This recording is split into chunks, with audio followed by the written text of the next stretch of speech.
Hello everyone and welcome back to our channel. Today we are going to talk about paper chromatography. It is also called liquid chromatography.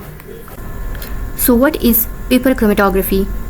It is a separation technique that uses paper. We mainly use it when we have a mixture and only a small amount of it. For example, we use it to separate inks, dyes, pigments, plant extracts, and medicines. The separation happens because each part of the mixture moves through the paper at a different speed. Some move fast, some move slow, and that's how we can see them separately. Paper chromatography works mainly on the idea of partition. So here we will study the principle that is involved in the paper chromatography.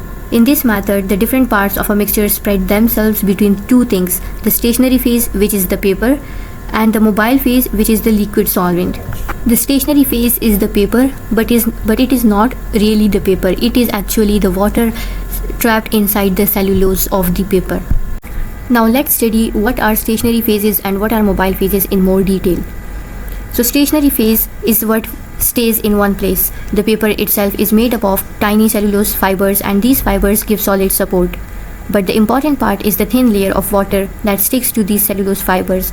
This water acts as a stationary liquid phase. Because the separation happens between this water on the paper and the moving solvent, we call paper chromatography a partition chromatography. So to remember it simply, the paper is just the support and the water held in the paper is what we actually call the stationary phase. Mobile phase. The mobile phase is the liquid that moves up the paper and carries the mixture with it. Some common examples of mobile phases are water, ethanol, methanol, acetone, butanol, and even mixtures of organic solvents with water. We don't use just one solvent every time. The choice of solvent depends on the substances we want to separate. If we pick the right solvent, the different parts of the mixture will move at different speeds and get separated clearly. So why paper chromatography is termed as liquid chromatography? It is because the separation happens between two liquids. The first one is the stationary liquid, which is the water. The second one is the mobile liquid, which is the developing solvent that moves up the paper. As this solvent moves, the different parts of the mixture keeps shifting back and forth between these two liquids. Because of this continuous partitioning between the water on the paper and the moving solvent, the mixture gets separated into different spots. So to do a paper chromatography, we need some basic things. First, we need chromatography paper where we will put our sample. Commonly, a filter paper is used for this purpose. Then we need a developing chamber or a beaker or a chromatography jar with a lid to keep the setup closed. Inside that, we use a mobile phase solvent, which is the liquid that moves up the paper. We also need our sample mixture and a capillary tube to put a small spot of it on the paper. We use a pencil to mark the starting line because ink would dissolve in the solvent, and a ruler helps us measure and mark equal distances on the paper. All of these together help us separate the mixture into different parts. Now let's look at the procedure of paper chromatography. There are mainly three steps involved. First is the development, second is location, and third is identification.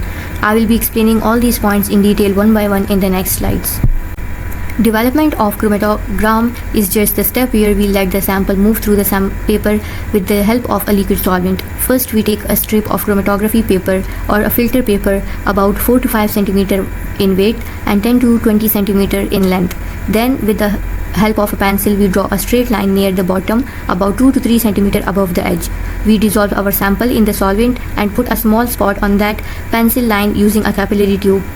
After that, we let the spot dry completely. Next, we place the paper in a chamber that has the solvent inside. This is called the chromatograph. But we make sure the solvent is below the spot, not touching it.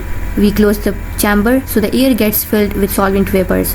Then the liquid slowly moves up the paper on its own through capillary action, and as it moves, it carries the different parts of the sample with it. That's how the mixture starts to separate. Now, an important note is that why is a small spot important in paper chromatography? We always prefer a small and concentrated spot, and that's a reason for that. A small spot gives much better separation. If the spot is large, it tends to spread in different directions. Also, large spots can cause overlapping of the components, so we won't be able to tell them apart clearly. But with a small spot, we get sharper and more distinct bands or spots. So remember, always keep your sample spot small and concentrated for the best results. So after we finished the development step, the next thing is to find where the separated parts are on the paper. The way we do this depends on whether the parts are visible or invisible. If the components are visible, like colored substances, we can see them directly. For example, plant pigments, inks and food dyes show up as colored spots on the chromatogram, so we don't need anything extra. But if the components are invisible, like colorless substances, we can't see them just by looking. For those, we need to use a special locating or detection method to make them appear.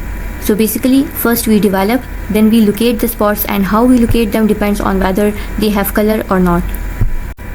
Now let's talk about how we find spots that we can't see. After development, some components are invisible, so we need special methods to locate them. We can use UV light. Under UV light, some invisible spots will glow and become visible. Another method is iodine vapors. When we put the paper in iodine vapors, the spots absorb iodine and turn brown. We can also use spraying agents. We spray a chemical on the paper and it reacts with the spot. Or we use specific chemical reagents that react only with certain types of substances. So there are other visualization agents also, depending on what we are testing. The main idea is that the locating agents react with the component and makes it show up as a colored or visible spot. One of the most common locating agents is the ninhydrin spray, which is used for the determination of amino acids. It's mostly used to detect amino acids and it gives them a purple color. So basically, for invisible spots, we use one of these methods to make them visible so we can identify them. After we have located the spots on the chromatogram, the next step is to identify what those components actually are. To do that, we compare a few things. First is the RF value. The RF value is basically how far the spot moved compared to how far the solvent moved. And each substance has its own RF value under the same conditions. Second, we look at the color of the spot. Third, we check the position of the spot on the paper. And fourth, we see how it reacts with the locating agent we used, like what color it turned.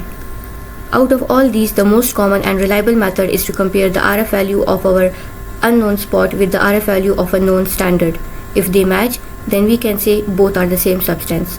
So basically, once we locate the spots, we identify them by matching their RF, color, position and reaction with the known sample.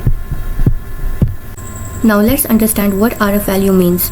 RF stands for retention factor, and it's also called retardation factor or rate of flow. It's basically a number we use to identify different components in paper chromatography. The RF value is calculated using a simple formula, that is RF equals to distance traveled by the component divided by distance traveled by the solvent front. Let me explain with an example. Suppose our component moved up 4 cm on the paper and the solvent front moved up 8 cm. So the RF will be 4 divided by 8, which gives us 0.5. One important thing to remember is that the RF value is always between 0 and 1. It can never be more than 1 because the component can't move farther than the solvent. So that brings us to the end of this part. Today we covered how to develop the chromatogram, how to locate the spots, how to identify the components and what RF value means. In the next video, I will explain the different types of paper chromatography and where each one is used. Thanks for watching. See you in the next one.